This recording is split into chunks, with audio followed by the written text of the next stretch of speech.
Hey everybody, hope you're all doing well. It's been a little bit of a while since I made my last video, and I just wanted to kind of check in, say hello, let you know about some records that I just listed to the website, but I also just wanted to say hi, and just see how all of you are doing, maybe give you a little update on what I've been doing. I've been actually recording a lot of music, a lot of my own music, just recording here at home, working on some new songs, and actually I reconnected with an old friend from high school who's a drummer, also an engineer. And I've been recording these songs and sending them to him, and he's been adding drums to them and sending them back to me, and then we're both mixing it together, and it's just been really, really fun to connect with an old friend, and also just to make new music, especially during this time where, all of us are staying at home, or most of us are staying at home, so it's nice to have something to kind of work on that's a little bit out of the ordinary. So for me, I've been really enjoying that, and it's kind of been taking my energy away from these videos a little bit, but I really want to get back into making more than one video a week. At least, I'm trying to make it back to like my usual pace of about 3 or 4 videos a week. So anyway, just a little bit of update as to what I'm doing. But my wife and I, we're doing fine here. We're both at the moment out of work, but trying to make the best of it.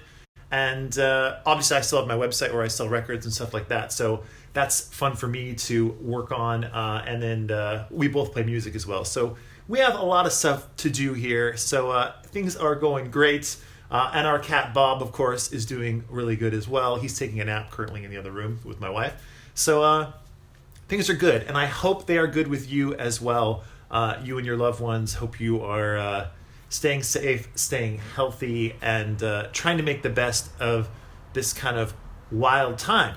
But let's not talk about the wild time too much, because I know a lot of you probably go to YouTube to get away from all the craziness. So let's talk about some records. So I've been working on a lot of these records for a long, long time. And some of these records are records that I love so much and that are classic records.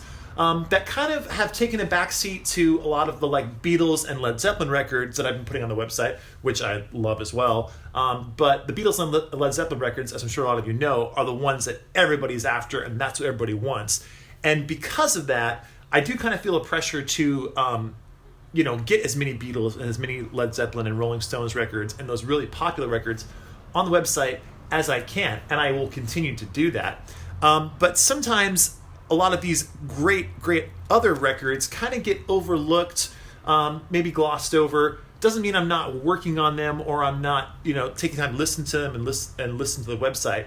But a lot of times they will take a little bit of a back seat. But I want to correct that right now and talk about 4 albums that I just listed to the website, needlemeetsvinyl.com, that I think are some of the best albums you can possibly get. And one of the albums in here, in my opinion, it might be the best sounding record that I've ever heard. It's that good. But first off, let's talk about the very first record. This is an absolute jazz classic. I'm sure a lot of you, if not all of you, have at least seen this record cover before, or you already own this record. This is by John Coltrane. This is his album called Giant Steps. This was released in 1960. And this is a stereo pressing. This happens to be a reissue from the mid-70s, and it's on the Atlantic label. And this record is in really, really, really nice near mint condition. And this is just an absolutely game-changing, classic jazz album. Now, John Coltrane put out almost every album he put out was an absolute jazz classic, but this is the album that really kind of pushed the whole jazz envelope forward. Coltrane came out with these original songs that really, if you talk to anybody who's interested in jazz or studies jazz, they will tell you that this album has a lot of songs that every single person who's into jazz will play just to either practice or just for fun, because these are jazz standards. This is an amazing album. And even if you're not really into jazz all that much, and maybe you want to just start trying to get into jazz, this is the album to start with. In my opinion, there are 3 main albums that if you're not into jazz, but you want to like dip your toe in the water and see if you like it, there's 3 albums that you should pick up. The first one is Miles Davis, Kinda Blue, which John Coltrane, by the way, is also on that album, as well as Paul Chambers, who plays bass on this, also plays on Kinda Blue by Miles Davis. Kinda Blue, absolutely a classic record. Other record you should pick up is Dave Brubeck Quartet, Time Out. Absolutely classic. And then the third one is this, Giant Steps by John Coltrane. So good. And on top of that, the audio quality of this pressing is unbelievable. There's so much space around the instruments that you can really hear everything that's going on. There's just beautiful, beautiful clarity. And I went after actually a lot of the original pressings from 1960, and I spent actually a little bit too much money on them, and I ended up kind of getting burned 2 different times. So both of the copies I got were listed as, near mint or excellent, and they were nowhere near that at all. They were way too noisy to sell. That's why on my website I only sell what I consider to be worthy of selling to someone else, because I know how disappointed I am when I pick up a record and it's noisy, when it says it's not supposed to be noisy. So I am just an absolute stickler when it comes to that. So the 2 original copies that I picked up, they just weren't worthy of it, and I paid a lot of money for them. So I then moved on to reissues of the album. So like mid-60s to early 70s reissues of the album. And oddly enough, this mid-1970s pressing was the best of the bunch. It just has excellent clarity, excellent low end. There's just something magical about this particular pressing. So you should definitely check this out on the website, needlemeetsvinyl.com. John Coltrane, Giant Steps. Absolutely an essential record. Okay, so I mentioned the best sounding record I maybe have ever heard, and this is it. This is an album by Ella Fitzgerald, and it's called Ella Fitzgerald Sings the Rodgers and Hart Songbook Volume 2. Now, I will admit right off the bat, I am in no way an Ella Fitzgerald, expert. I love her voice, like probably like everyone in the whole world. I love her voice. I have a couple of her albums. I have a bunch of her other albums where she sings other songbooks, like Ella sings the Cole Porter songbook, Irving Berlin, and the Gershwin songbook. I have those albums as well, which I love. I think all of her songbooks that she's put together are worth owning for sure. But this one is something extra special. Now, I actually used to work for a guy who sells records, and he got me into this album. He just mentioned, he's like, this is just one of the best sounding records you'll ever hear. And it's, first of all, the songs are great, and her voice is just in tip-top shape. So he got me into this record. I picked up a copy for myself, and he was so right, because it's just got amazing sound. Her voice is just unbelievable. It's like she's singing from another world. It's that good.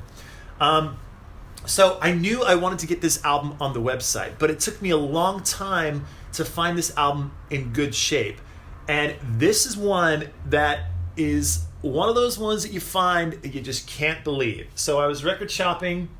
I found 3 copies of this particular pressing of this album, and I bought all 3, okay? All of them were open, by the way. But I checked like the first one, I checked to make sure the label was right. I checked the second one, make sure the label was right. Cool. I didn't check the third one because for some reason in my brain, I think it was like a good enough price, and I just figured I'm going to get all these anyway because I need to have as many copies as I can to listen to them to try to figure out the best one. So I got home, I put them all to the side like I always do with records, and I put them in the pile of records to clean and then listen to. I finally got around to starting to clean these records. I picked this one up, I took it out, and inside the record was in its little baggie, but the baggie was sealed because these original Verve albums, they would come with like a lot of the Columbia records from like the late 50s, early 60s, they would come in actual bags that were sealed, and you would have to open up the bag and take the record out. Well, this one was sealed, and I just didn't know it. So right off the bat, I knew, okay, this one might be a major contender just because it's in, if it plays cleanly. Because by the way, you can have a unopened record and it could still not sound that good or have some kind of defect. But I knew this was one I needed to keep my ears open to. So I didn't clean it, obviously, because why clean it if it doesn't need cleaning?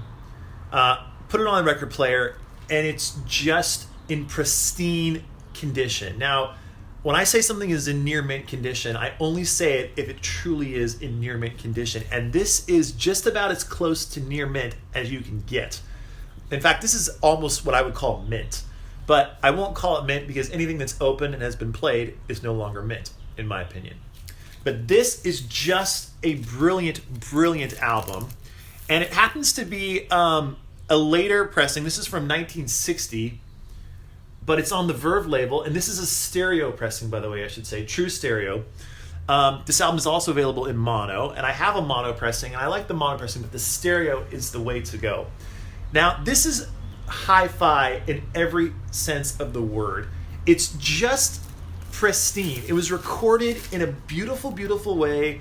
I don't know what studio it was recorded in, but whatever studio it was recorded in, they just got everything right. And there's just sometimes when you pick up a record that everything falls into place. The recording was done in the perfect way, with the perfect singer, with the perfect players, playing the perfect songs. And after that, it was pressed in a perfect, brilliant way. And then you get lucky and you find a copy that is absolutely just as clean as can be. And that's what you get when you get this record. And that's why I am comfortable saying this is one of the best records I've ever heard, if not maybe the best record I've ever heard. And I'm talking about sound quality, by the way. I'm not talking about, for my own personal preference, I'd much rather listen to Rubber Soul or Revolver or something like that. But if you love sound and if you love Ella Fitzgerald, this is a record that you will absolutely just devour. So definitely check this one out on the website. Ella Fitzgerald sings the Rodgers and Hart Songbook, Volume 2. By the way, Volume 1 is fantastic as well, but Volume 2, great. Okay, moving on. This is an album I'm also very excited about. This is the band Canned Heat, and this is Canned Heat's first album, and it's self-titled. But it's a very interesting album because this album is a covers album, and it's all blues classics. So like songs by Muddy Waters, Willie Dixon, Robert Johnson, Sonny Boy Williamson, just classic blues songs. Elmore James. But the Canned Heat, they do these songs in their own style, but it's still blues, but it has a little bit of an edge to it, and it's just a very electric sounding album. On top of that, it's a very loud album. Not loud in the sense of how they're playing, but in the sense of how this was pressed and how it was cut. It's just got a live, very electric sound. So when you put the needle down, this music just kind of jumps out at you, which is a fantastic thing, of course. It's a stereo pressing, and it's on the Liberty label. And this record is in very, very nice shape, as you can see there. And for those of you who don't know, Canned Heat, they played at the Monterey Pop Festival, which was in 1967. By the way, this album was released in 1967. And they played at the Monterey Pop Festival, and that's kind of where they got their big start, really, along with Jimi Hendrix, Janis Joplin, Otis Redding, The Who in the U.S. at least. A lot of U.S. American people didn't really know about The Who until Monterey Pop Festival. But Canned Heat, along with all those great bands, also played at Monterey Pop Festival. And this is just an absolutely classic blues album, in my opinion. And I think it's kind of a hidden gem. If you like a lot of the early Doors music, if you like the Paul Butterfield Blues Band with Mike Bloomfield, this is an album for you because it's along that same kind of vein in the sense of it's not really psychedelic, but it's still blues rock, but it's kind of edging towards that kind of psychedelic vibe, with Cream, Jefferson Airplane, that kind of territory.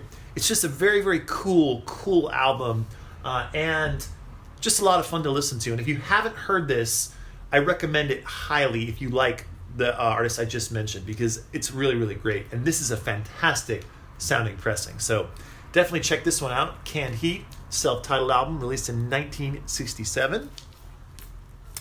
And the last record I want to tell you about doesn't really need much of an introduction, but I'll mention it because it's just such a great record. This is Neil Young's album Harvest.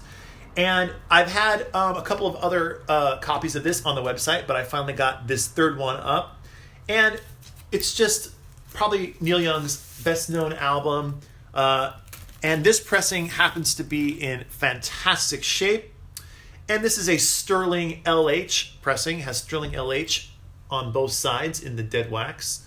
And it's just brilliant, brilliant album. Sounds great. This is a pristine copy. If you're looking to add Harvest to your collection, and I think, by the way, every record collection should have Harvest because it's just such a classic album, this is the pressing for you. And if you don't know, it has some of Neil Young's best known songs like Heart of Gold, Old Man, Out on the Weekend.